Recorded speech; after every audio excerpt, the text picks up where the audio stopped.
Coming at you from the frozen tundra that is East Central Alberta, Canada, streaming live on YouTube, Facebook, Twitter, Twitch, Telegram, Rumble, and Odyssey. Welcome back to the workshop where we create community, find freedom, promote preparedness, and share success. I am Toolman Tim, and today is January the 12th, 2023, and this is episode 234 of the Workshop Podcast. How the hell are you, folks? I just finished a conversation with Tag from Life Done Free. And if you're not motivated by it, I'm going to guess you do not have a heartbeat or you're some form of artificial intelligence because, wow, was it ever a conversation. Before we dive into that, let's get the announcements out of the way. Number one, Telegram group. Every time I have an episode, I really think I need to talk about this group because I love the folks over there. There is no better place to hang out if you're looking to get motivated and you want to interact with people in the workshop community. And I tell you this, but I believe it. If you're like, Tim, I don't need another social media platform. I get it, guys. I get it. But give it a shot. Download Telegram. Come by and join. It's a freedom-minded group where we love to kick each other in the ass and motivate one another. And plus we tell a joke or two. But come by. Give us a shot. Hey, money back guarantee. If you don't like it, no, I'm just kidding. It's free. Come over, join. And if you like it, stick around. And if you don't, that's okay too. Number two, Patch of the Month Club. And remember, my buddy Mitch, you're making me money, but I appreciate it. But no, seriously, if you guys get value from this and you're like, hey, you know what? I kind of like cool patches. Subscribe to Patch of the Month. Go to patchofthemonth.co. And the cool thing is, when somebody craps all over your dreams, turn them into a coupon code. So if you grab the link at the top at patchofthemonth.co, where it says Mitch is the promo code, you'll get 2 free patches. You'll get Been Preppin' Since Y2K, and you'll get the Die Cut Toolman Tim's Workshop patch. So anyway, if you're looking to a way to support me and get some added benefits, get added to a super secret email list that only Patch of the Month Club members are on, well, go by and join. And finally, guys, today's tool is the Streamlight Stylus Pro USB rechargeable flashlight, which is the one that I'm wearing, was wearing around my neck until I took it off before the live stream. It is my go-to everyday carry now, I believe. I love the thing. 350 lumens, made out of, what do they call it? Aircraft aluminum, whatever that means. But it's durable. It's tough. And the cool thing is you never need batteries. You just plug it in, recharge it in 2.5 hours, and you're good. So links in the description below. Anything you pick up, guys, through the Amazon links is an affiliate link, and it supports the content that I create. So thank you very much. So with that, guys, I got to tell you, real quick, power of community. There was probably a half dozen people who said to me, Tim, you need to get Tag from Life Done Free on your podcast. And I said, well, guys, I don't know who Tag is. What do you guys keep talking about this incredible guy named Tag? Well, guess what? He didn't disappoint. Let's jump in, guys. You are going to love this conversation. I loved this conversation. I was motivated afterwards. So with that, let's hop right in, and you guys get to hear the gospel of Tag. Hey, guys. Toolman Tim here. Welcome back to the workshop where we create community, find freedom, promote preparedness, and share success. We got a good one tonight, guys. I've got Tag with Life Done Free with me. Before we do, I just need to shout out to my buddy Chicken Hawk. Even before we were live, he sent us a super chat for $10. So he said, let's start the stream with a hell yeah. So with that, let's go over to my buddy wearing the free man hat. How are you, Tag? He said, let's start the stream with a hell yeah. Oh, we got a little feedback going on there. That's okay. We're good. Can you hear me okay, Tag? Yeah. Okay, there we are. Do we have another one playing? Is that on your end, maybe? I don't have anything else open on my end, bud. Yeah. Okay, give me a second here. You go ahead. I'll mute my mic and you give your introduce to yourself here. I don't have anything else open on my end. You got me? I can hear you. Go ahead. Yep. I think we're good now. Whatever happened, we're good. So the gremlins hopped in. So yeah. Hey, so I'm Tag from the YouTube channel Life Done Free. I'm also I'm one of the founders of the social media platform freesteading.com.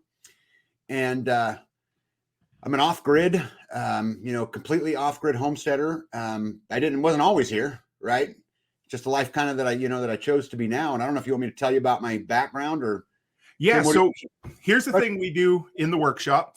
Okay. I always love to hear your background, but touch on your very first job. That's kind of the thing that everybody we love to hear whatever somebody did, kind of some shit job way back when to get started, so.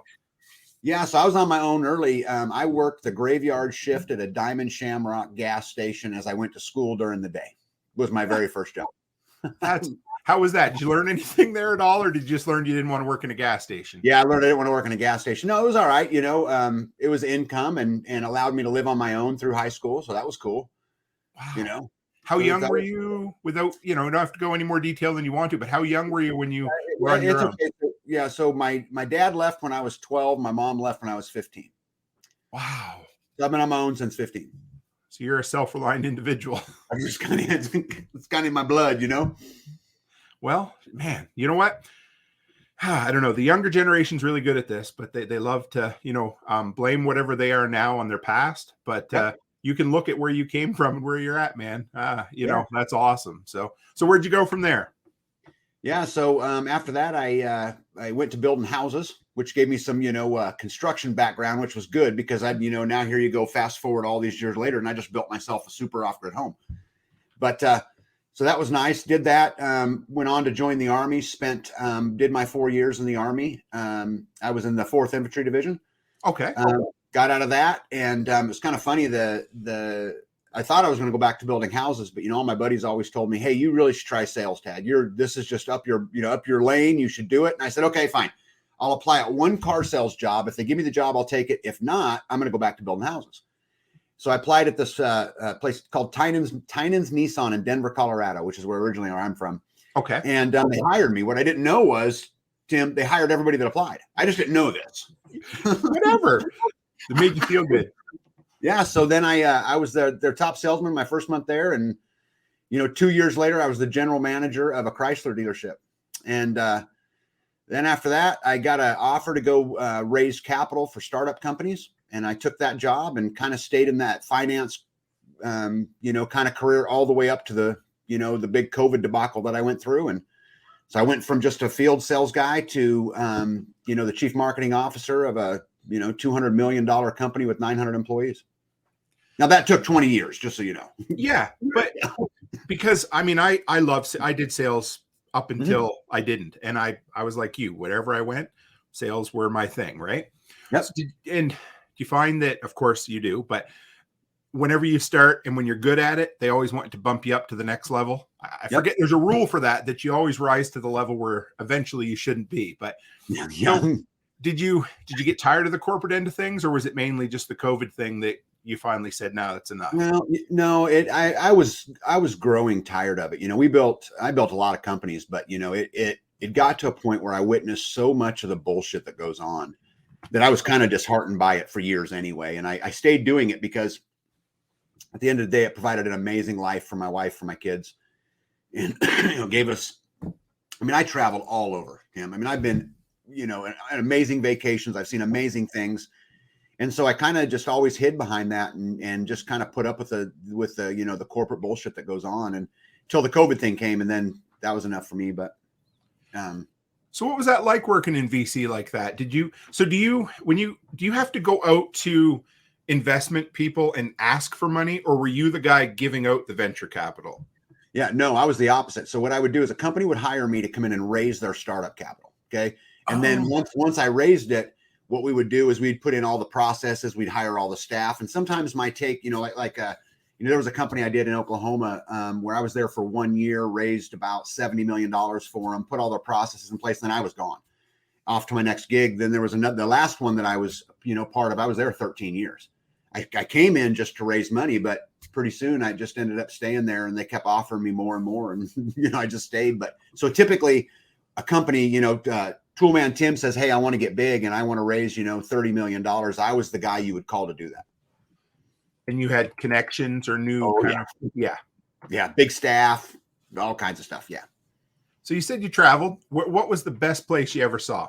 And you can't say Kansas because you live there now. Yeah, no, I think probably my favorite vacation ever was probably the Alaskan cruise. I took my whole company on the Alaskan cruise back in 2018. And so there was about, 60 of us at that time that went on the cruise. And we spent 14 days in Alaska cruising around. And it was just majestic, because, the mountains start in the water and end in the clouds, majestic. So, and I know kind of not the ending of your story, but I know a bit of the present of your story. So from, say whenever the COVID stuff happened. Is that when you started with this whole journey to Kansas, or did that start earlier than that? Yeah, that started way earlier than that. I was living in Kansas Okay. when COVID came around. But, I was back in 1993. I was in the military, and I had witnessed kind of what thug warfare was. Okay. And so I kind of became a prepper then. Oh. But I was hiding in the closet. Nobody knew it. Sure. And, time went on and time went on and time went on and time went on. And I realized that, if I could, it's at some point in time, you can only store so much food. You have to take all prepping leads to homesteading. It just does. And right. then all homesteading leads to freesteading, in my opinion, which is why I call it freesteading. But that's a whole nother story. But so we actually, prior to the COVID debacle, we actually had already purchased a 40-acre lot, had already done, some of the infrastructure in it. And it's a good thing I did. So slide back just a tad then. So 93, you said, thug warfare. What inspired you to start becoming a prepper? Everybody has, and sometimes it's just a slow, gradual indoctrination, welcome to the club. But was there anything that really triggered it to get you going? Well, I told you a little bit about my background, about being on my own young. Sure. And so I've had to be self-sufficient a long, long time. So it came naturally to me. But yeah, in 1993, like I said, I had witnessed overseas what thug life was. And it just seemed to me, these poor people couldn't eat. And when they did eat, they were being robbed from. And, and it was just brutal. It was just gang warfare in Africa. Okay. And I just came home from that and just said, it would not hurt to be just a little farther ahead and, put some food up. And it was so funny to me. It started with 1 can of Vienna sausage, which, by the way, I still have to this day because I save it as a trophy. Oh, I'm proud of you. That's awesome. That's what it started at. But then next thing you know, it's buckets of food and a whole bedroom full pantry and, the whole prepper world. That, for me, it was a jar of mustard pickles and a jar of strawberry jam. Those were the first 2 things. And I wish I'd have kept one of them, but that's cool. And it's funny, when you first start, you think you got the world by the balls eventually. You're like, oh yeah, I got this little bit of stuff. And I'm like, I'm good. And so then, like you said, prepping leads to homesteading. Mm-hmm. So how did that, where did that jump in? Where did you go from, I'm a big venture capitalist who's also a prepper, who all of a sudden, hey, I think I need to figure things out?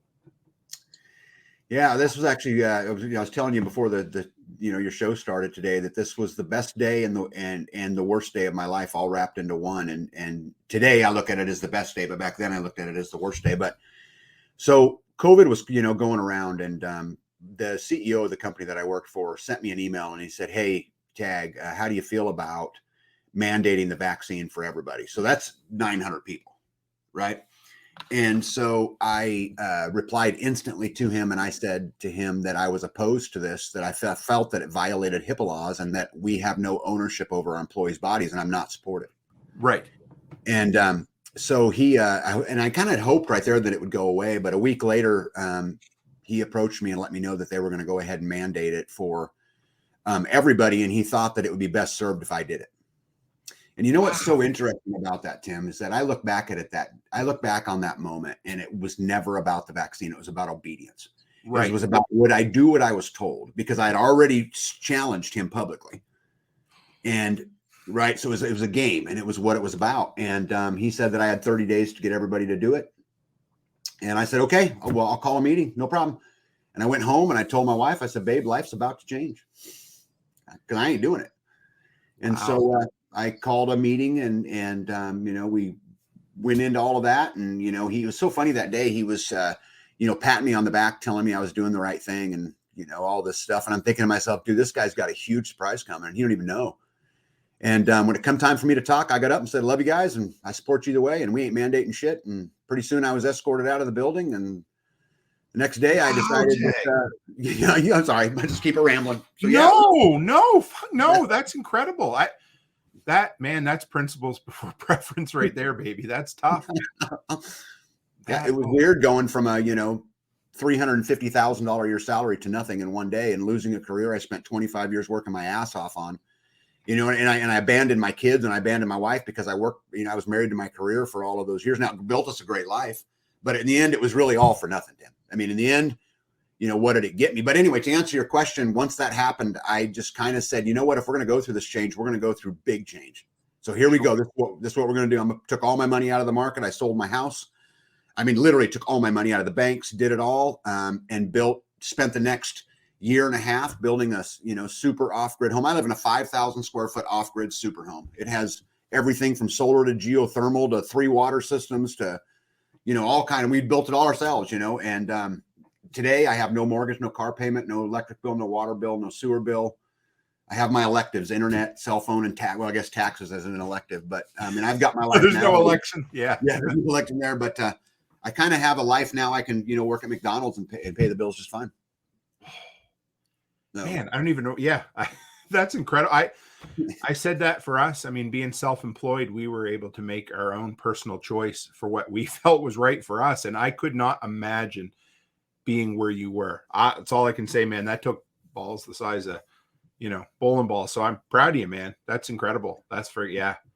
But so, I get way more credit, Tim, than I deserve. Because the fact of the matter is, I don't know if I'd ever had the courage to do it had this not happened. And I just got to a point in my own brain where I said, I cannot be the leader that I said I was. Yes. If I do this, I'm a fucking liar. Yeah, I believe you. I get it, man. And that was the end for me. In case you wonder, you can swear all you want here. Just so. Okay, sorry. Yeah, we're good. We're fucking good. So no, that's cool, man. Like that, I dig it. Yeah, like So you built the house. I heard geothermal. I've always been a geek about geothermal. It kind of. I grew up on the East Coast in Nova Scotia, and so it started out there. There was quite a few houses that were starting to build with it. So did you guys do like deep well version or shallow back and forth version? Shallow back and forth. And the reason why I did that is when I was trenching everything anyway. So like I was trenching drain lines out. Like one of my drain lines in my house runs 700 feet. Oh, geez. So you were all, started to be there. Right. I'm already there. Just lay pipe. It's not complicated. So what's a frost line in Kansas? Or 30 inches. Okay. That's just like it was where I grew up in Nova Scotia. Yep. Here on the prairies, 10 feet. So yeah. That's not a lie. I looked at putting an underground water storage and it had to be the top of the tank had to be below 10 feet below the ground. So, yeah. So how did you pick Kansas? We talked a little bit before and you said, anyway, you tell me about your process. Cause I think it's pretty neat.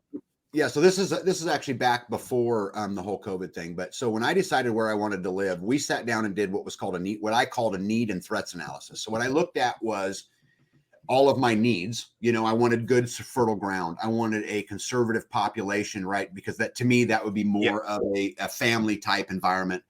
And then I laid in after my needs. I wanted water, I wanted resources. But after that, I also laid in all of my threats, the things that I considered to be real threats. And what was interesting about it is I spent a long time doing it. I kept whittling it down. And I ended up in about a 150-mile circle. Okay. And then we started looking in that circle. And it took me 9 years to find a piece of land. I looked for 9 years after I knew the circle and found the piece of land that was right for me. I'm at the top of the runoff. I get no runoff from anybody else's land. My ponds are filled with 42 acres of my own area that runs off into it. It was just hadn't been farmed in 50 years. So I wasn't worried about pesticides and herbicides and all of that stuff. And so just ended up right. Now, it wasn't ground zero where I wanted to be. I'm about 50 miles from where I wanted to be. I'm talking about the absolute pin, right, of ground zero. But I found the place and then we paid cash for it. And 2 years later, the COVID thing happened. So do you mind talking a little bit about your the threats analysis that you considered? Yeah, not at all. So like you and I were talking earlier about, Tennessee and Kentucky and Missouri and, that whole stretch that I was looking at there in the Midwest. So basically it came down to this for me. I wanted to be east of the Rocky Mountains. Okay. So I took drew a line down the Rocky Mountains. Everything that was west of that was eliminated. Okay. We wanted to be west of the Mississippi River. Okay. And the reasons for these two things are because of the natural lines of drift of population. I wanted to put natural barriers between me and the populace. I get it. Yeah, I do. So coming up from the south, I wanted to make sure I was at least halfway through Oklahoma because the distance to the Mexican border. Yep. Okay. So just hone in there, right? And then the north, I wanted to stay out of North Dakota and some of South Dakota just because of growing season. Okay. I was going to say the weather, I'm assuming. Yep. So you just kept coming down. And then in the end, I added the Missouri River, which I wanted to be to the west of the Missouri River, because now I have the Missouri River and the Mississippi River to one side of me, the Rocky Mountains to another side of me. I'm far up north away from the Mexican border, and I'm south enough to have a good growing season. Huh. Okay. So it's going to be a funny question. Are you much of a TV watcher, or were you ever before? I was at one point. I don't hardly watch any TV anymore, but okay. Have you ever seen the TV show Jericho? Oh, of course. Okay. Because as you're telling me all of this, I'm thinking Kansas, threat assessment, Jericho, because that's my wife and I's favorite show almost of all time. So for those who don't know, there's a map in there that there's a reason why the undercover agent ended up in Jericho or in Kansas, right? So how, I mean, obviously the rest of it, but as far as the small town life and whatever, how much does that line up with where you are? Yeah, so the closest town to me is about 6 miles from me, and it's a town of 2,000 people.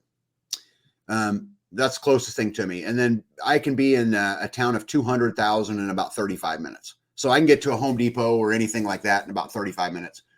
But my little town has got a grocery store, and it's got a gas station and, a Sonic, so the basics that any man would need. But I like it. We live a quiet life. You can't see my house from the road. We're just us down here. It's just quiet. I just the way I want it to be. Big fences, tall trees, and for a reason. Well, what do they say that good fences make good neighbors, right? So that's right. So how long have you been physically living in Kansas now then? So in Kansas, I moved to Kansas in 2002. Oh, wow. Oh, did something that happened in 2001 facilitate the speed of that or not really? Yeah, no. So remember we did the threat and needs analysis, right? And I knew I wanted to be around this area somewhere. And then I got a job offer that was either going to take me to the north end of Nebraska or take me to the center of Kansas. And I could pick either one of them. And so we chose Kansas because it was closer to my pin. It wasn't actually even in the circle at that time, but it was closest to it. Okay. Life's always a bit of a compromise, but man, you got pretty damn close in your first try. I did. I'm pretty close. Yep. And I love where we live. We've got a community here of, there's 900 inactive, probably 120 or 30 semi-active, and about 50 active every day in our community. Like physically living. No. They all own their own farms just around me. We are saturated with homesteaders. They're everywhere where I live. Wow. So do you have, is there like kind of a mutual assistance group built up around that or okay. Oh yeah. How has that come about? Was that just kind of a natural thing or did you have to get intentional about it? No, we had to get intentional about it, but it was, it's been a long process, but what started out as 6 of us that, started out, we just did the 20th Midwest Preparedness Camp Out. So the first one had 6 people in it. The last one had 150. Oh. And so it's just kind of grown. We added, this year we added 5 new families to Kansas. That one came from Indiana, one from New Mexico, one from Texas, one from Colorado. Who am I missing? The 5th one. I don't remember. But anyway, so we added a bunch of families, came down, and we do it a little bit different here. So we don't all live on the same land. They all buy their own land, but they're all in the same county or general area. And then we get together and we do Festivuses and, we do homestead rotations. So I've done some videos on this where all of us will go to one homestead for a day, like a Saturday. Okay. And one day, just this year, they all came to my house. I had 44 people at my house. We put up 13 and a half cords of wood in 7 hours. That's some work, I can tell you. You know. We used to do 12. So yeah, okay. Oh my God, yeah, that's awesome. So how did so do the people that come are they connecting with you through the online community and then coming, or how does that work? All of the above. I mean, that for example, 2 of them that I was talking about in the 5, I met at the Self-Reliance Festival in Tennessee. Isn't that awesome? Okay. Yes. I have another one that came through Freesteading, our social media platform. I have other ones that have come through the Midwest Preparedness Project or my YouTube channel, Life Done Free. So all of them. And, my big bucket list is I'm going to build a town. And I don't mean a physical town like with a post office and a liquor store. What I'm talking about is to put 500 like-minded people in a small geographical area, because then I'm going to take the county over. and you're gonna have, I'm guessing, the diversity of skills that you would need to continue doing shit if shit ever goes sideways. Oh yeah, Tim, we focus constantly on the counter economy. I trade pig every year for auto mechanics work. And we trade, we trade for all kinds of things. And man, the wealth of knowledge that's around. I mean, we've got the best bread maker in the world, and cheese and butter and whatever you want. Generally speaking, we can create right here inside our own community. I love it. This year I'm trading snow removal for a side of beef and right, and a whole bunch, and a very significant credit at the local hardware store. So when you can do that, it's much more off the books, right? And you're supporting everybody local, you're building a community, and that's awesome. Yeah, it's been an incredible journey. Spags Unfiltered's here from the YouTube channel Spags Unfiltered, and he is super involved in the community, and we do lots of stuff together. But it's an amazing thing. We just had a Freeman Festivus, which is our holiday between Thanksgiving and New Year. We ran a big hall. We all come. We all eat. All of those kind of things. But I got to tell you, I sat back and leaned up against the wall in awe, in absolute awe.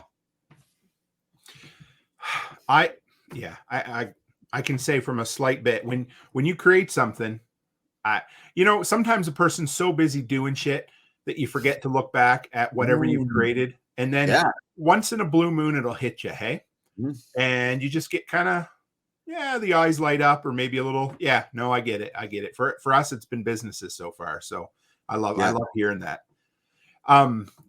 Somebody just said, so we got I'm going to couple questions from the audience right quick, and then I'll get back to asking you stuff too. Sure. But how did B react when you quit your job? And B would be your significant other, correct? Yeah. So my wife B, so when I came home and told her that, she said, "I'll follow you anywhere." That was the end of it. That's all you need.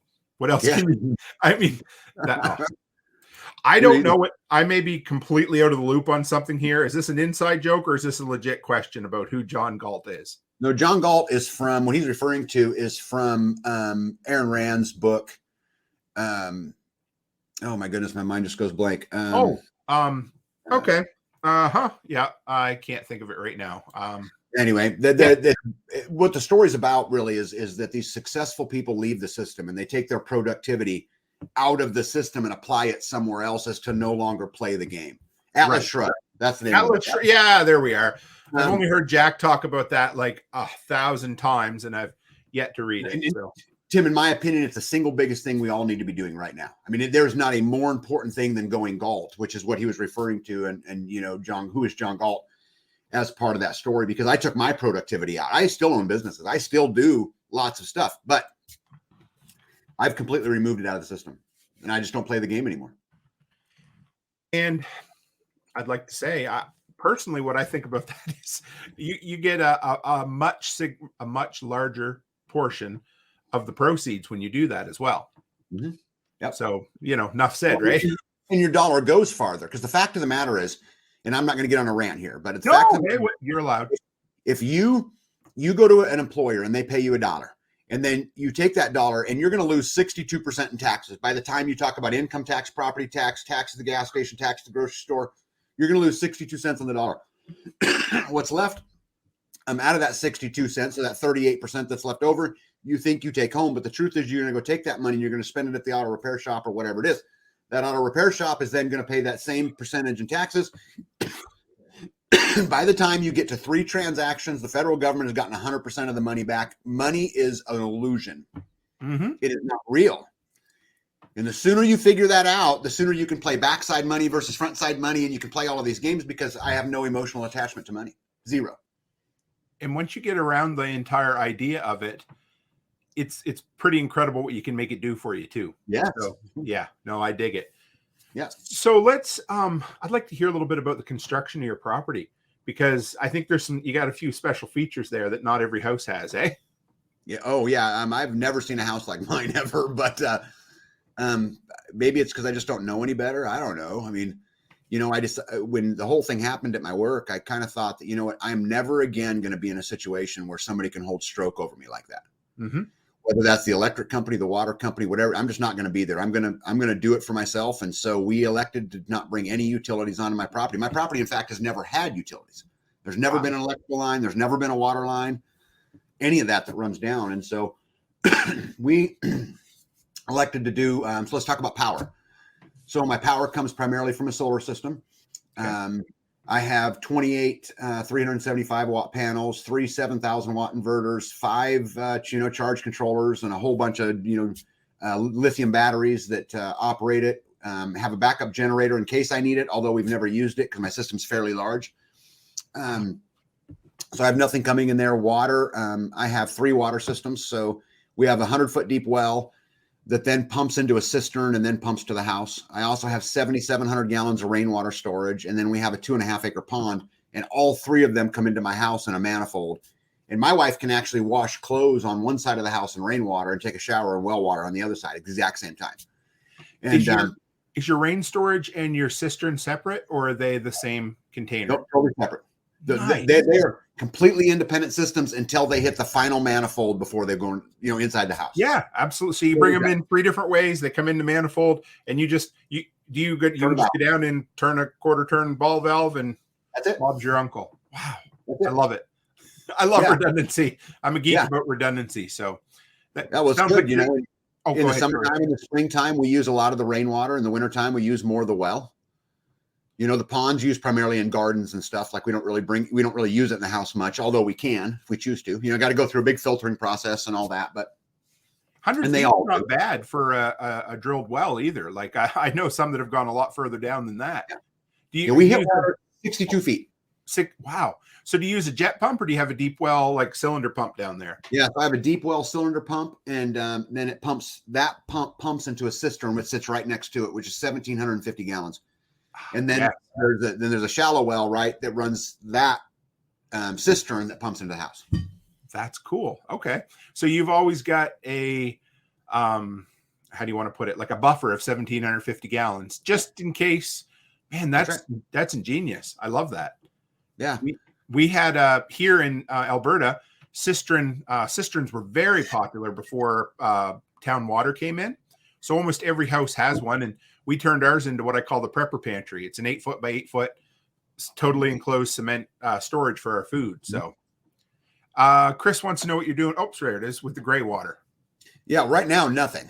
Okay. I have the house plumbed to deal with it, again, by a ball valve, but I just have not completed that process. We, as I mentioned to you earlier, Tim, I got in a spot where I had to move.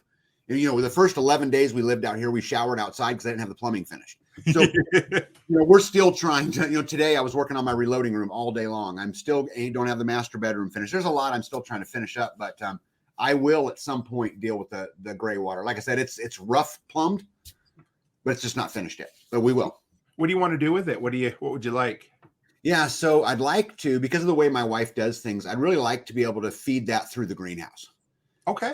First and foremost, because we don't use, my wife makes all of our soap, all of our, bread, all of our cheese, all of our lip grease, all of our shampoo, because of the way she does it, there really is no chemical in it. I'd like to be able to feed it through some of that stuff. But I just need time to do it. Just like underground and let it come up, or yeah. Okay. Yep. Pump it into another cistern, run a shallow well to it, the whole just wash, rinse, repeat. Yeah. And the cool thing about a system like that is once you learn one, and like you said, you were kind of on with construction anyway, but once you kind of learn the ins and the outs of the system, all other systems, I don't want to say they're simpler, but at least your brain can break them down by the piece and figure it out, right? Yeah. It's not, I've done enough of it now that, it's funny, when I walked into it, I had no idea what I was doing, but I was a framer in high school. Okay. But I never dealt with electricity or plumbing or any of that. I just had to go learn it, or solar. I knew nothing about solar until I decided I was going to install solar. Sounds like you get quite a bit of redundancy built into your solar system too, hey? Yeah. Oh, yeah. Yep. I got 3 different pods, and they all are, I can isolate any one of them I want to. I have 3 inverters. I can isolate all of them, even though they're linked all together. Yeah. Right now, all three are doing their thing simultaneously, but I can lose any one, any set of it, and the rest of it will run just fine. Wow. What about, here, let's go with this one first. What is a UGS? Okay, so Spags, thank you for that, sir. So UGS stands for your ungovernable score. Okay. And so we created this massive spreadsheet that allowed me to really look at every place I spent money, who I spent it with, how I was governed, what stroke they had over me. And so this is just a way we constantly are battling living free, right? Living free and getting away from the system. But it's this big, beautiful thing we call the UGS. And a lot of us use it now. And it's hard, man. It's brutal. You take a look at it and you go into it thinking, oh, I'm pretty free. And then you realize pretty quick, you're not very free. But it's a good gig. I get it. I do. You know what? My wife and I spent the first 10 years of our marriage homesteading. And, we had a lot of control over that, but we were absolutely broke beyond broke. Like, I mean, to the point where we pretty much run ourselves into the ground.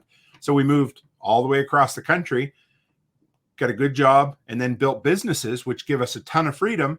And now we're kind of trying to incorporate a lot of the, because we live in a town. So at the moment, of course, what we can and can't do, well, you know how it is, but we've done a lot. I've got some wicking beds and solar systems, and I've done Kratky, and so you have to, I get it. That's cool. I'm going to have to go deeper with you on that sometime. I'd like to hear a little more about it. So well, I've got over on my channel, I've done my whole solar system tour, water system tour, all of that stuff. If anybody wants to go see it, they're welcome to. So anybody knows, I pinned his link to the YouTube channel at the top. So make sure you follow him. How about the construction of the house? Because I'm going to guess you're probably insulated to the tits, are you? Oh yeah. Yeah. So it's all. So I built my house in pods, and I did this on purpose. Okay. Because I was always saying to myself, okay, if something happened tomorrow, what will I wish I had done? I mean, I'm always in this mind frame, right? I get you. So pod one, I actually have 4 pods. They're all make up my house. My house kind of looks like a castle. Okay. And I have a 5,000 square foot home, but I built it in 4 different pods and then then it's all together. But anyway, so pod 1 was a kitchen, a bathroom, and 2 bedrooms. Okay. And enough space to store my skid loader and my tools while we were working. Okay. Because I needed somewhere to put it so people didn't steal my shit. Right? I understand. Yes. Yeah. So, but I built it with really tall sidewalls so I could expand out. So then the next pod that we built was the living room. Then we built this office that I'm in right here. I'm on the 3rd story up here. A little crow's nest that sticks out of the top of my building. But and another bedroom and another bathroom and a laundry room. And then pod 4 is my master bedroom, which is where I'm working at right now. But anyway, so it's all 2x6 constructed. As far as the walls go, it's got R30 insulation on the inside of it. It's got 1/2 inch of the the styrofoam with the silver backed insulation on both sides. Accordion board. And every seam is taped. Yes, sir. That's incredible. I just realized that you said your house is 5,000 square feet and it's completely off grid. That's so you don't hurt for luxury then, for the most part. You have what you need, hey? Yeah, I'll tell you that one of the most remarkable moments of this whole journey is I have an engineer buddy who's like the super engineer. Okay. He was the head engineer for a company that has 8,000 employees. So that tells you what kind of engineer he was. Okay, so he's a big time engineer. Anyway, he walked into my house one day and he goes, "Oh, air conditioning," and I hadn't installed it yet. Oh my God, that's incredible. Because I use solar, passive solar, and heating, and like my concrete pad under my living room is 2 feet thick, and so I use the thermal mass to keep it cool during the day. And so it's always, if it's 100 degrees outside, it'll be 80 in my house with no input. Was that done on purpose? The 2 foot thick concrete? Yep. Okay. Yeah, that's cool.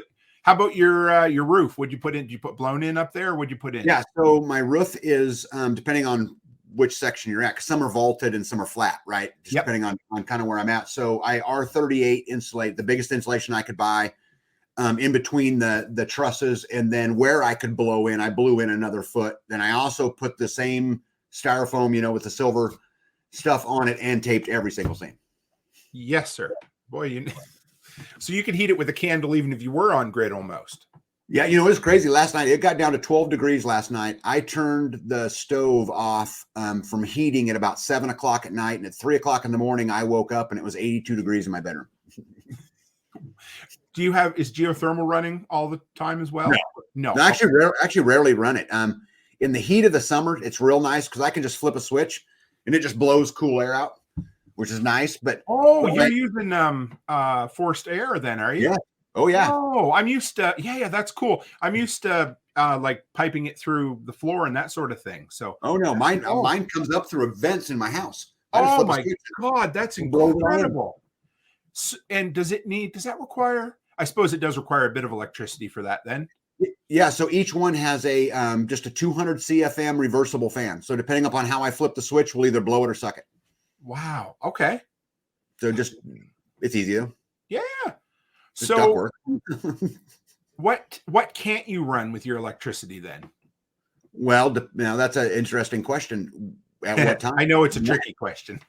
When? I mean, here's the thing: Right. if the sun is out and I've got full sun, I have 300 amp service. I can run anything I want. I can weld. I can. Yeah, I've got plenty of power. But I mean, we go through times. You know, we live our life by the weather. So we either have a red day. Today was a yellow day, for example. We were overcast all day long. But on a red day, we're not doing much of anything other than lights, TV, the basics, right? Yep. On a yellow day, you're just kind of cautious. But on a green day where the sun's out, but I take my 220 amp, 20 volt welder out there and I'll weld all day long. No problem. Wow. Okay. That's cool. So just How depends. about, yeah. But you put thought in, obviously forethought, right? So, what do we got here? We got, how is the Wallapini? Is that it?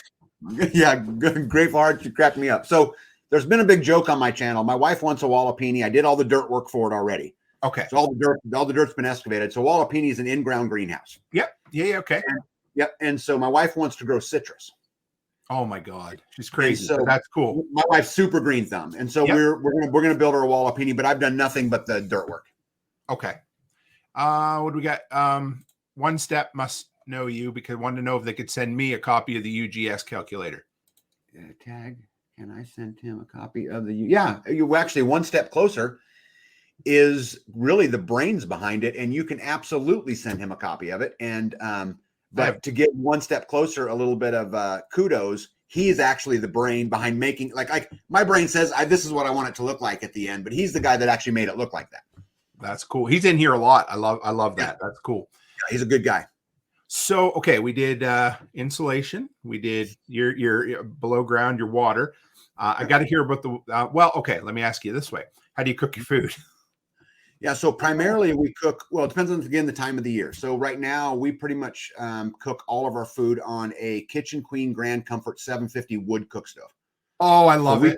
Yeah. So we cook everything on wood in the wintertime. Now in the summertime, we're not firing that thing up because it's just too hot. Yeah. So in the summertime, we have two options. One, we can grill, right? We got a big grill out back we can use. But my wife, one of the things she wanted was a separate processing kitchen. So my wife has a complete stainless steel, badass gas stove, big 3 deep sink, processing kitchen where we can process chickens and vegetables and honey. My wife keeps bees. Nice. And so we have a separate processing kitchen right next to the house that she can cook anything she wants anytime, either way. But in the winter, we're cooking on wood. Did you grow? Well, I was going to say grow up, but were you exposed to wood heat and wood cooking when you were younger, or is that nope. No? Okay, nope. And what wasn't a common thing where you grew up, or was it? No. When we started going through all of this, we really just took a hard look at just how do we provide for ourselves, and I wanted to be as less dependent on propane as I could be. Okay. And like I have a propane tank. I have a 1,000-gallon propane tank, but all of last year I used 150 gallons all year. That's peanuts. Yeah. Yeah. So I mean, I've got 6 years worth of propane at storage at any one given time. I was doing that math as quick as I could. Yeah. So yeah. So then, I've done years past. Again, growing up on the East Coast, it was pretty common. So I did a fair bit. I love cooking on a wood stove. Yeah. So there's a learning curve to it. Hey. Oh, yeah. I ate burnt food for the first 6 months. What's that? I ate burnt food for the first 6 months. Whatever. That's cool. But I'm going to tell you, my wife now, like she cooked Thanksgiving dinner on a wood stove and that turkey came out, I mean, golden brown and perfect. Oh, just perfect. Does she do a stew on the wood stove? She does all of it. And just like tonight we did grilled paninis. Yesterday she did lasagna.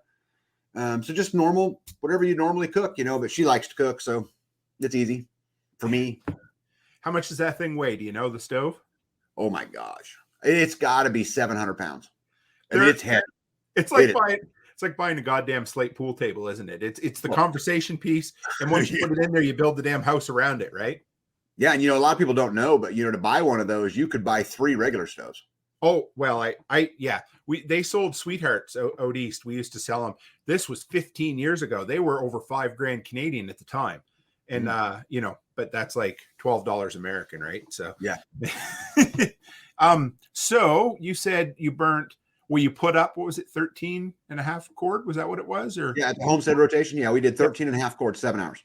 What do you burn a year, or you've been there long enough to know how much you're going to burn in the wintertime? Yeah. So about 6 cords last year. And does that all go through? Do you have more than just the wood cook stove you heat from, or is that it? Oh yeah. I have 4 fireplaces.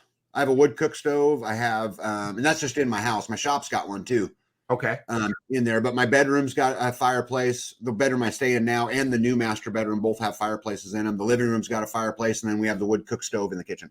Now, when you say fireplace, do you mean a fireplace with like an airtight insert, or do you mean like just a standard open hearth kind of straight up the chimney? Yeah, no. So, okay, my kitchen is the kitchen queen. In my living room, I bought a stove out of Italy. So, because the reason why I wanted it is because it has a particular reburner in it. Dude, you should see this thing work. Like, it leaves like the finest ash. Nothing goes uncooked. It's super efficient. Yep. And then upstairs in the bedroom we stay in while I'm working on the master bedroom has a regular fireplace insert with a, just regular pipe. And then in the master bedroom, there's a big wood stove in there. So not a fireplace, but an actual wood burning, not like oven, but just a regular wood stove. So how, so you said you got down to 12 degrees last night. What's kind of a typical winter there for you? Oh, typical. What a word. I know that. Yeah. Try us this year. Right. So. Last year we had about a week where we were down to -20. That was really the heat of the winter. We maybe got 2 feet of snow all year long. This year, we've gotten maybe 4 inches of snow so far this year, but we had that one spell where we were down to -40. Oh, you get that wind chill one day. That's cold for here. For here, that's cold. I don't. That's cold for the prairies where I live. I mean, we were. Yeah. Okay, man. All right. So you got to prepare for everything then. Oh yeah. So you go -40 in the winter. How where's she top out in the summertime? Oh, you'll get a couple weeks, and right at the end of July and August, it'll be 102 or 3. Okay. Man, once in a while we might hit 110, but it's not. Yeah. That's about the top and the bottom for where I live too. That's crazy. Funny how that is. But would you be a bit of prairie country there too, obviously, then, wouldn't it? Pretty much all prairie. Yeah. What's the soil like where you started digging and working? Yeah, depending on my land, I was blessed and unblessed because I got 6 inches of really beautiful topsoil and 37,000 miles of hard clay. Right. So digging the ponds, I have 3 ponds. Digging the ponds and putting them in, that was great for that. Not so much for the garden though. So I've probably bought now 800 tons of manure probably. Really? Oh yeah. What's that run down your way to buy a ton of manure? Oh, I can get a 27-ton load for about $80. Oh, that ain't bad. Nice. Mm-hmm. That barely probably covers the guy's, fuel and time to get it there, but he's happy to get rid of it, right? Yeah. Well, I get the manure for free. It's the trucking. Yep. The trucking is what I pay for. I get it. So talk a bit about your work, not your work share, but whatever you call it, with where you travel between the homestead rotation. That's it. Thank you. Yeah, so we got, where I live, we have a huge community, and it's getting bigger every day. In fact, it's a fabulous thing. But what we do is anybody can call a homestead rotation, but we always warn everybody, you only get 1 or 2 a year, so make sure you pick a day, right? And you make sure you're squared away and ready, because we've done them where we go to a place and they're not ready for us at all, and you spend all day long to get barely anything done. And then you got the other side, which, like me, I'm a natural born manager. So, when everybody showed up, all the trees were laid out, everything was spread out, all the chainsaws were there. So what we did on my homestead rotation day is we chipped mulch, we cut lumber on the sawmill, and we put up firewood on that day. And so everyone worked the different stations to do it. But we had 40 people there, and I had a tent that was put up, and one person, a kind of a mechanic guy that's in our community. His whole job was to keep everything running. Nice. If your chainsaw stopped, just drop it off and grab another one. And we just as fast as we could go. And so it was beautiful. But I've moved barns, I've insulated shops, I've Firewood's a pretty common one, but I mean, we'll just travel to the other homesteads and help them out. Is it usually a Saturday, or do you guys anytime of the week? Saturday or Sunday, typically. Okay. So you've got this community, you're drawing. I mean, the cool thing is, and this happened to us too, is when you meet, when you're at an area and you meet people who are like-minded, freedom-minded folk, it's almost like you're a magnet to attract other people. Mm-hmm. Now, you've got a fairly large community there. Have you had, I mean, have you had anyone that didn't work out, or? Oh, sure. Okay. How do you handle that? I always love to hear that. Without going into specifics, I just like to know, because that can be tough sometimes. It's super hard. And, you know, it's actually the human part of it, Tim's the hardest part. Mm-hmm. Yeah, it's not the building. It's not building stuff. It's none of that. It's that, you know, Johnny didn't get enough cereal. He didn't get the same amount of cereal as Susie, or just whatever the issue happens to be. But yeah, people come and people go. And I always tell everybody in the community that either we're growing or we're dying. And if you're not actively growing, you eventually will die away. So the original group that was together, you know, that 16 years ago or whatever it was, there's only 2 of us left from the original group. Yes, sir. But you know what? That's not I mean, I don't want to say it's not a bad thing, but I've seen that's kind of how communities grow, whether it's an online community or an in-person community. You're going to grow, but people are going to drop off as you go, because it's not for everyone, right? No, and it's hard work. Yeah, it is. Everything. But that's cool. So what's your biggest project you're working on now that you, other than the Wallapini, because I don't want to get you in trouble again. So what do you got going on right now that you're kind of either in the midst of or getting ready to build? Yeah. So I'm in the middle of finishing, well, we call it pod 4, but it's really my master bedroom. And Bud, you should see this bedroom. It is so cool. There's a tree in it. I mean, I cut a tree down when we put a pond in. I saved a particular tree to put in my house. So we cut it down, let it sit for a year. Yep. And it's in my house. It's actually the pole on the corner of the stairs going up, right? It's that main pole. It's a big, beautiful tree. But so I'm trying to get that all finished. I'm about 3 sheets of drywall from having all the drywall hung. So I'm getting closer and closer on it. So I've got that going on.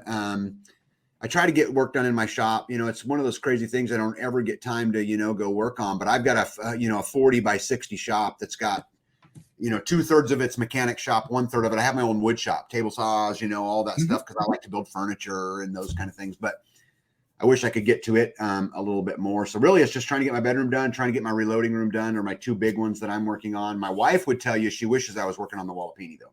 But I understand, because my wife has certain things for me too, so I get it. But yeah. So what? I should have slid back and asked you this one. What do you guys use for chainsaws there? Yeah, so I have 8 steel chainsaws. Okay. And I do that because every time I'm at an auction and I can steal one, I just do. Yep. And they just pile up. But anyway, so that's primarily what I use. But I've been debating. I haven't done it yet, but I want to go get a battery powered one. I've been watching the Milwaukee's. You know, I just haven't spent the $600 to go buy one yet, but I really would like to try one. So that was going to be my next. Of course, I already knew the answer, but I was going to ask you just to get a laugh. But DeWalt or Milwaukee? So Milwaukee. Yeah, that's okay. I'm a bit. Everybody laughs. They all think I'm a DeWalt evangelist, but what I really am is picking a platform and sticking with it. At least as far as the batteries go.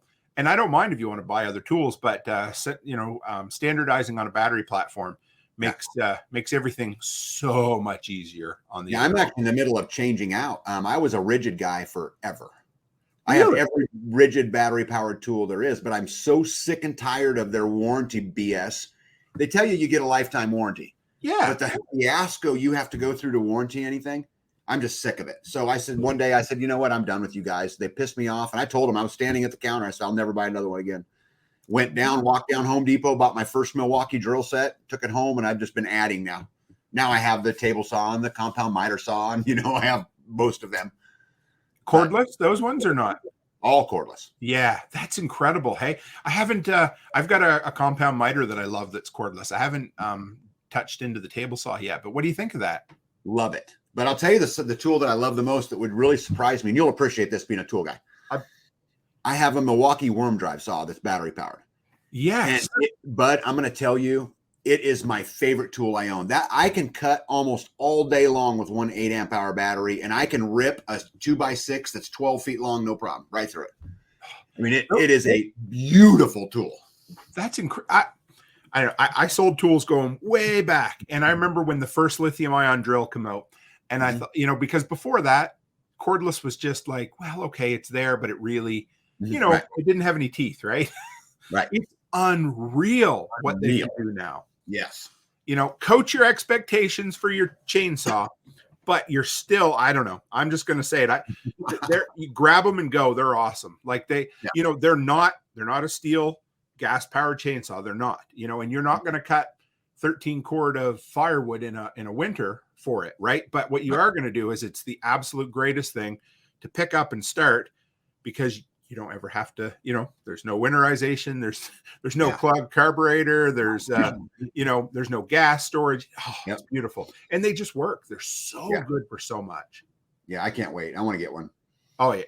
As soon as you do, I know John Willis uses them too. He's always bragging about them. And I haven't met somebody in the preparedness end of things that didn't like a cordless chainsaw once they had one. Yeah. I'm looking forward to it. Just the simple process of, riding around in the back of the UTV to clear the path from last year, or just little shit like that. Absolutely. Instead of carrying that big ass steel chainsaw, Can we talk a bit about your content creation journey? Of course. Yeah. Okay. So you've been, first off, what is the name of your channel? Life Done Free. Life Done Free. Damn simple. And it's exactly it, right? Mm-hmm. So how come you started? What possessed you, or what motivated you to get started with that? Yeah, they pissed me off. Who? And I, the corporate world. And I said, I've been hiding as a coward.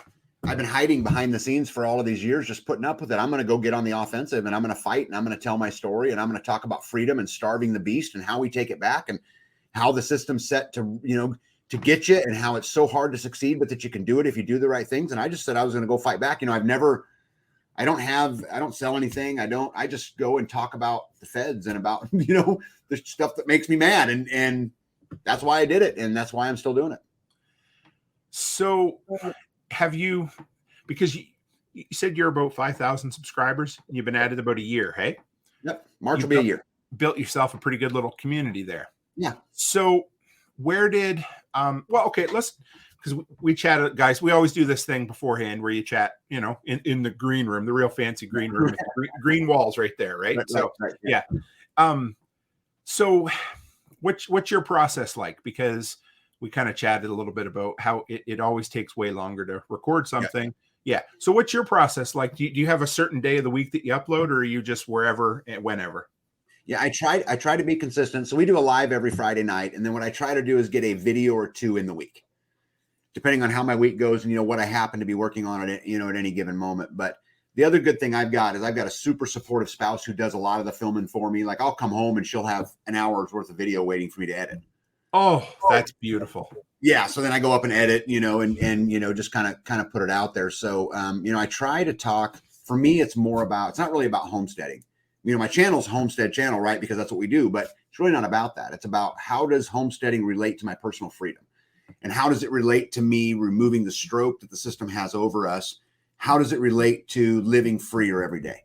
And, my pond helps me. I'll just use that as an example. My pond helps me live freer because it provides me protein. My pond helps me live freer because it provides recreation, and it also provides water, the single most important element in the world, right? And so it's more about that, about how do all of these little things make me freer? And that's what I do. So is it mainly a creative, both a creative outlet and a way to share information, or do you view, is it a bit of a business as well, or not so much? I actually have no expectations to make any money. I mean, I make money doing it, but in a year's time of me being on YouTube, I've made $800 or $900 in a year. Okay. So it's not whatever. Yeah. No, I get it. Yeah. It's not really any money, but for me, it's more about saying, hey, we don't have to put up with this shit. Mm-hmm. It's time for some peaceful civil disobedience. It's time. It's such a sin that you have to coach it in the word peaceful, because people assume as soon as you say those two words, it's assumed that you're, So, yeah. So then where did freesteading come from? Because you tell us what freesteading is and where it came from, what the genesis for it was. Yeah. So freesteading is a social media platform. It was formed by Well, there's about 4 of us who really work on it all the time, but it was really formed by 2 of us. Okay. And the idea was we were sitting around one day and we were talking about, just living free and those kind of things. And so once I get this homestead done and I build through my house, what's the next step for me? I mean, am I done? Right. Right. No, I do.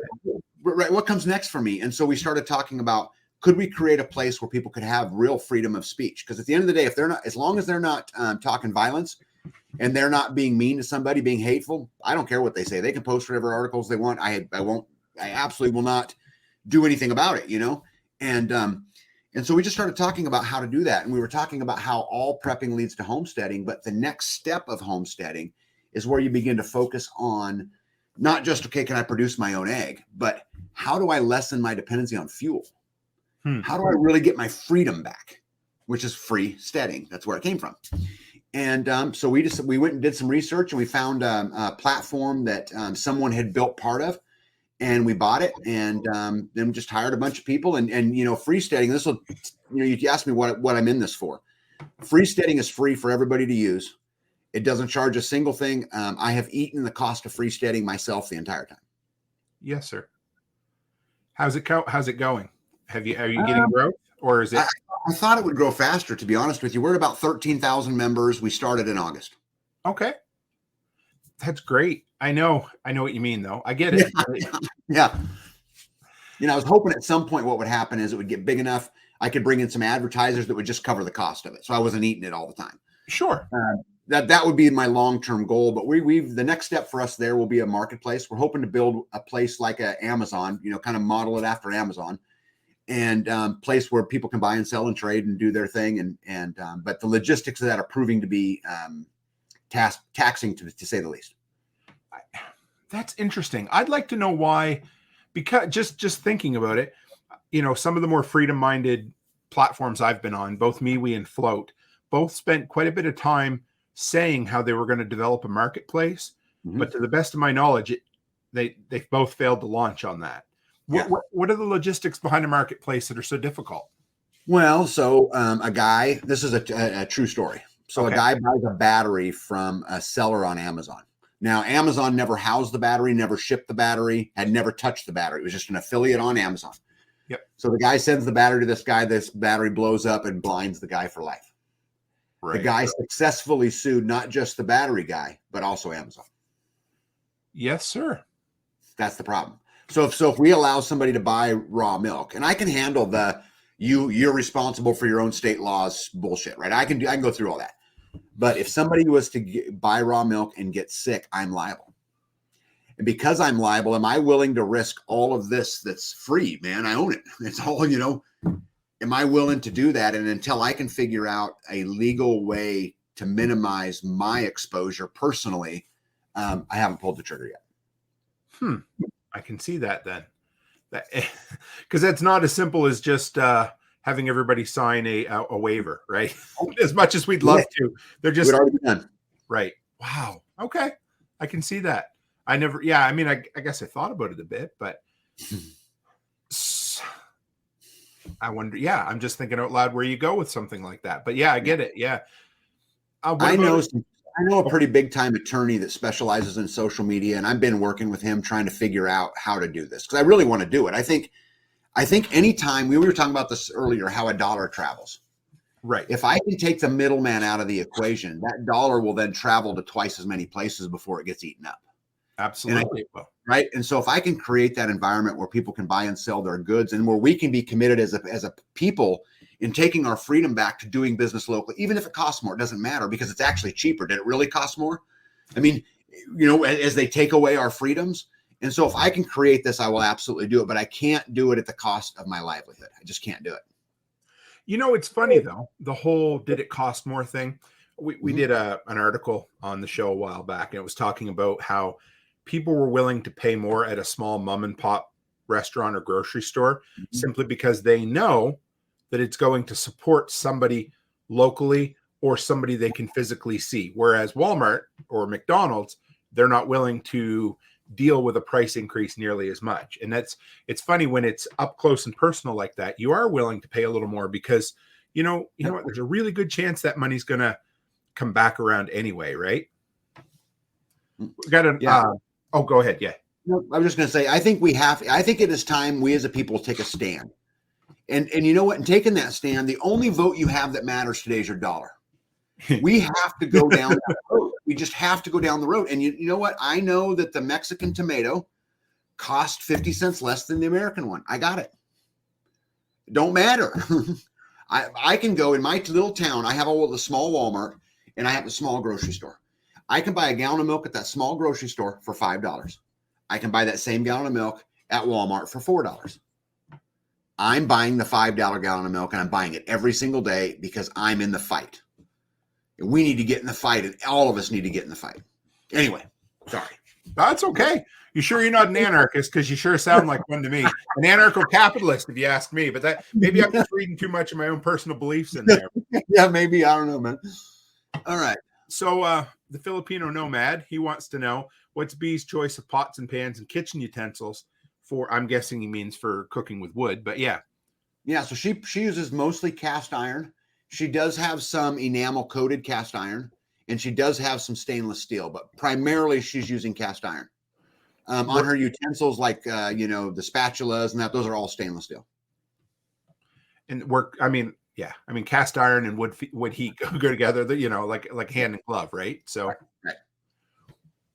So when you started, thinking back from when you came, when you first were at Kansas and to this day, any mistakes you made, for permaculture? I know that's a gimme, but for permaculture people out there, they talk about, is it the level one mistake, the really bad ones. Anyway, anything that you wish you maybe can't change now, but you would have done differently if you could go back?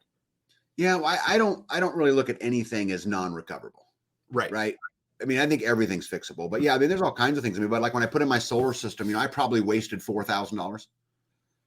How come? I bought an inverter that later on I learned was outdated. And then when I tried to continue to add to my system, it wasn't going to talk, the firmware wasn't going to work. So I had to get rid of that and buy another inverter. I probably wasted some money in wire, as I was learning it and making my mistakes on how I routed things, so that's certainly true. I mean, I've wasted my fair share of concrete because I didn't calculate it right. And I had too much left over that ended up being poured on the dirt.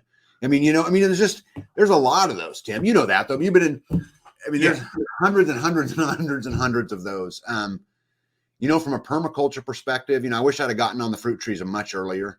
Okay. I could have had them in a year earlier than I had them in. I just didn't do it. Water is another big one. I just finished my pond this last year, my big pond just this last year. I should have done that the first day because now my fish are this big, when if I would have done it the first day, they'd be this big. But there's a lot. But I'm going to guess, and because I didn't bring that up for people to think that we're all living in regret here, because it's really funny you talked about fruit trees, because I'm always reminded of, what is it, the Chinese proverb that, the second best time to plant a tree is today, right? So right. Because you still got lots of shit done. It's just, it's neat. I always think, I like to look back too, because I'm not I have no regrets, zero regrets about life, could I have done things differently? Probably, but it brings us to where we are, right? Yep. Amen. And I think people think, or a lot of people think that, happiness is a destination and freedom is a destination, but it's really not. The truth is it's a journey.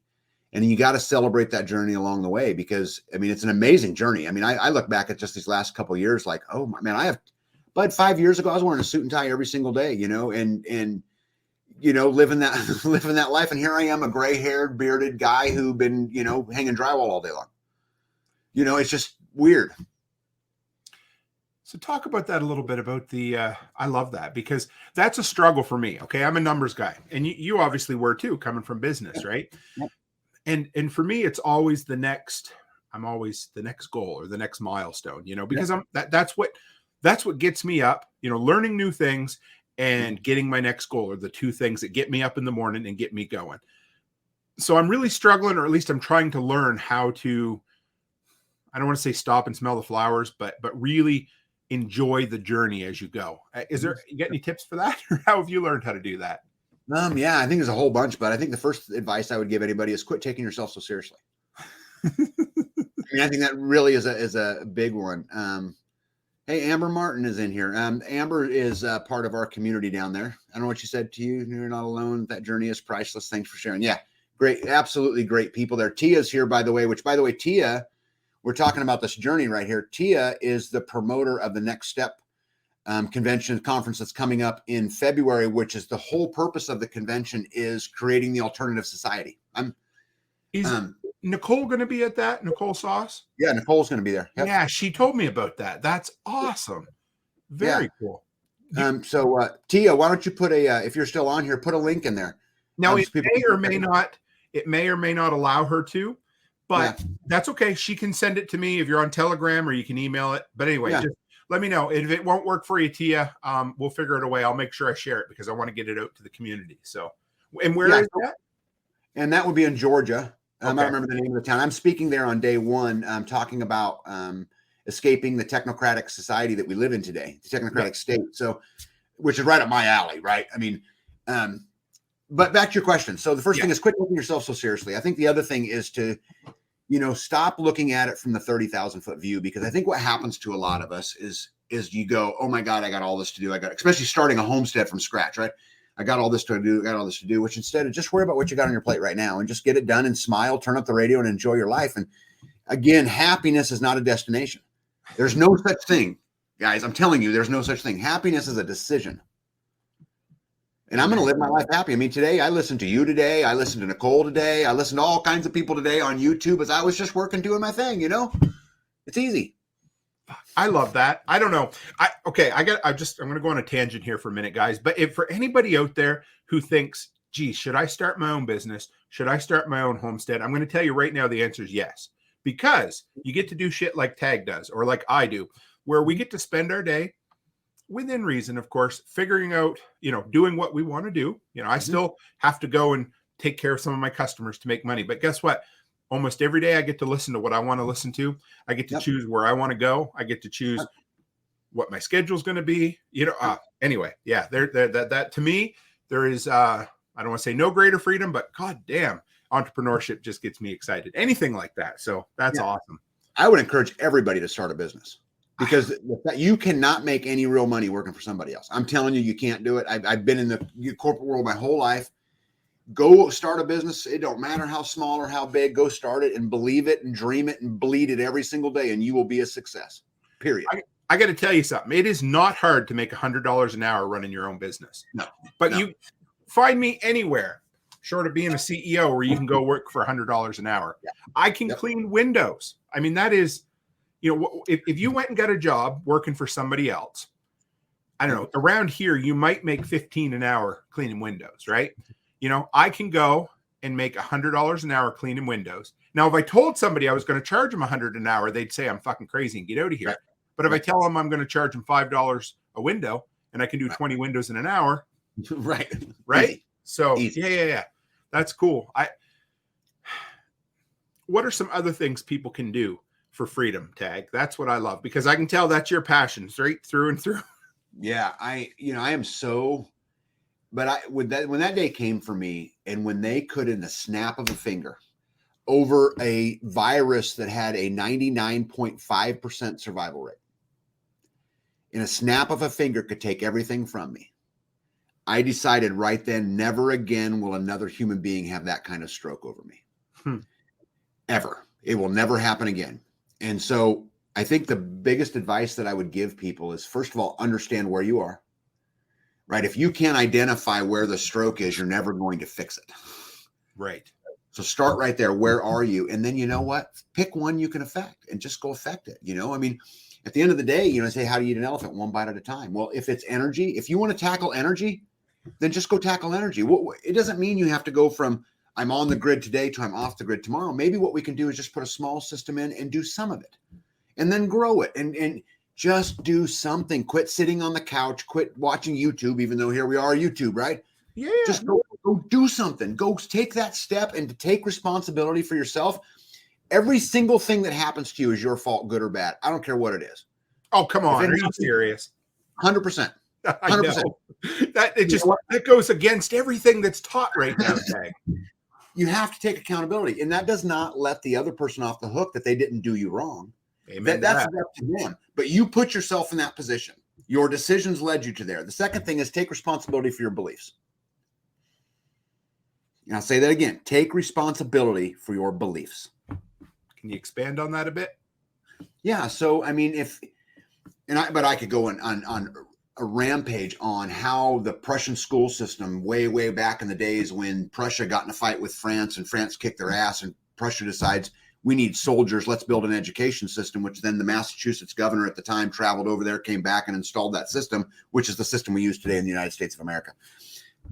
We have to take responsibility for what we believe. If we just allow everybody to tell us what we believe, if we just allow CNN or Fox News or any of the Republicrats, because I hate them both equally, if we allow them to tell us what happens, and it's so unfortunate because the way they do it is first of all, they've created a situation where mom and dad both have to work. Mm-hmm. They put our kids in school for 40% of the time. They sleep 40% of the time, which means we have 20% of the time to combat all the bullshit. And then they fill that 20% of the time with soccer practice and football practice and band practice and homework.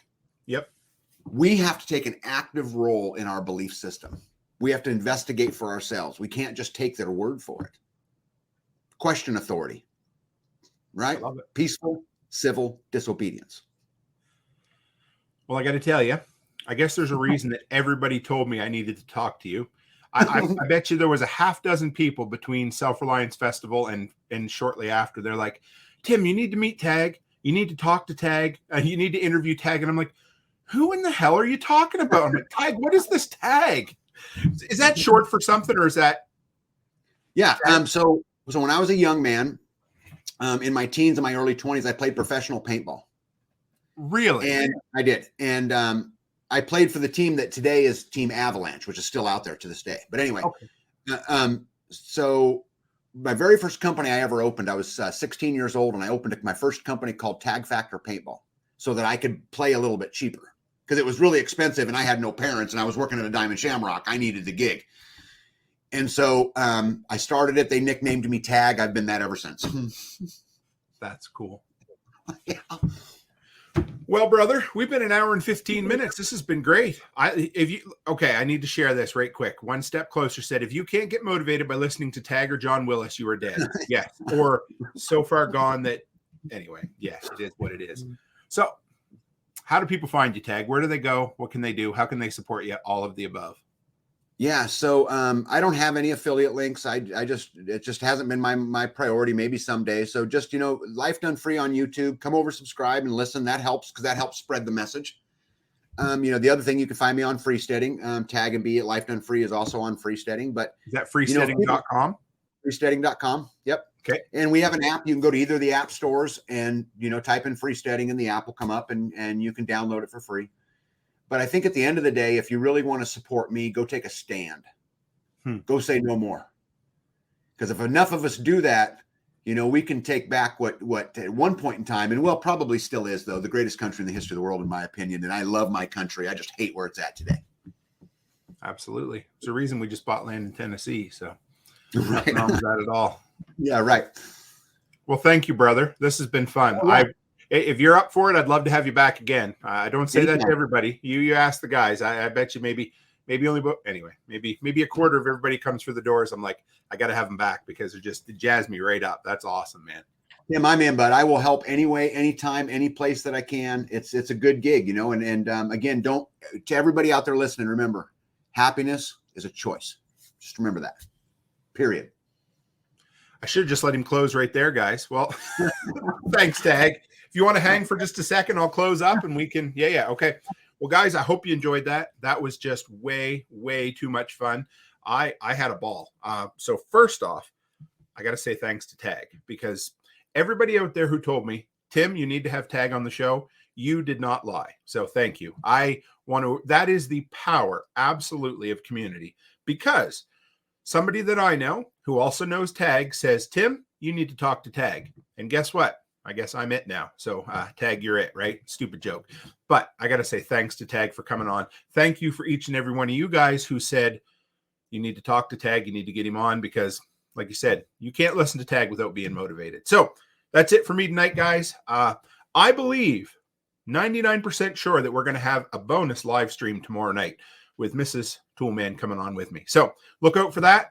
And as always, stay happy, stay healthy, and have a great week.